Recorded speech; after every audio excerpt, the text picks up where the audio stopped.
ସାଙ୍ଗମାନେ ଜୟ ଜଗନ୍ନାଥ। ଆଜି ଆମେ ଯାଉଛୁ ଲଙ୍ଗଳେଶ୍ୱର ଦହିବରା ଖାଇବା ପାଇଁ। ଆଉ ଆମର ବସିଛନ୍ତି ପଛରେ ପୂର୍ଣ୍ଣଚନ୍ଦ୍ର ମହାନ୍ତି ଆଉ ଆମର ଆଗରେ ଅଛନ୍ତି ବଡ଼ ଭାଇ। ଭାଇ ହାଏ। ଆଉ ଚାଲନ୍ତୁ ଦେଖିବା ଲଙ୍ଗଳେଶ୍ୱରରେ ଦହିବରା।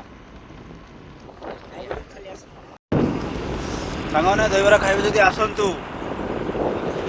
ବର୍ତ୍ତମାନ ଆମେ ଚାଲିଛେ କୋଉ ମନ୍ଦିର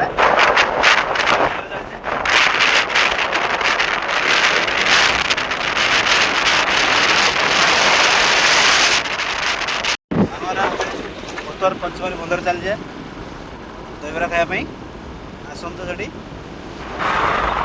दहीबरा खाई